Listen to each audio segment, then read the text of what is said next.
Apple is planning to temporarily source more iPhones from India to send to the United States in a bid to offset the impact of President Trump's tariffs on China. That's according to a Wall Street Journal report that says Apple is hoping to win an exemption from Trump's Chinese tariffs and currently views the state of play between the United States and China as too uncertain to make drastic changes to its supply chain. Bank of America analyst Wamsi Mohan told the Journal that Apple could meet about half of this year's U.S. demand for the iPhone if it directed all India-made phones to the United States. By the way, Apple lost another 3% yesterday. It is down close to 19% over the last 3 days, which Goldman Sachs says is its worst three-day stretch since 2001.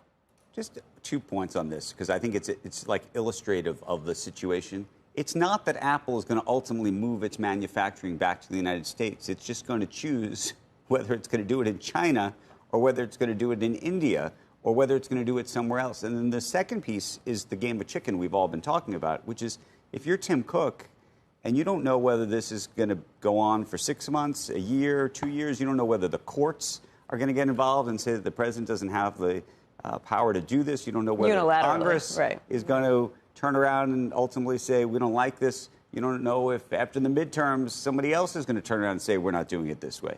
And so if you were going to make the bet to bring your business back here or even to take it from China to India or whatever it's going to be, there's so many sort of uncertain decisions. There's no decision you would make today. You would wait this out and say, you know what, if it costs me marginally over the next 2 years, it's a better bet to wait to figure out what's going to happen, even if I'm wrong, than necessarily anything else. And that unto itself is a form of paralysis. A form of paralysis is not good. The whole question is, why would zero tariffs on our side and our trading partner side, why would that cause everything to be built here? And the answer is it wouldn't. That's what I mean. Yeah. So if that's the end result, and not only that, it's 1 year, 2 year, 3 year, 4, I don't know how long it takes to do that, change supply chains and retrofit factories and everything that they want to do. Oh, but just something like this for an Apple to come here or something would be 3 to 5 years. Yeah, but just 0 doesn't get you there. There'd be you'd still build it over there. You'd just be able to sell it. It might even make it easier to build it over there. And what is your point, that the labor cost would never be? I'm saying here. It's not why would Apple not? Why would Apple never bring it here? There's not even the labor market at this point. Right. So there's now they're saying that the laid off federal workers are going to be the manufacturing workers. Right, because they have tooling precision skills. Exactly. So all I'm suggesting is why wouldn't Apple? What's your point on why Apple wouldn't move manufacturing back here? Well, because labor. Because of labor is one of the costs. But the other thing is you're not. No, I'm saying I'm saying it's a 5-year bet.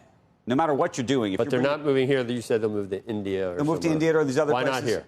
Because the costs here are too high. Because of labor.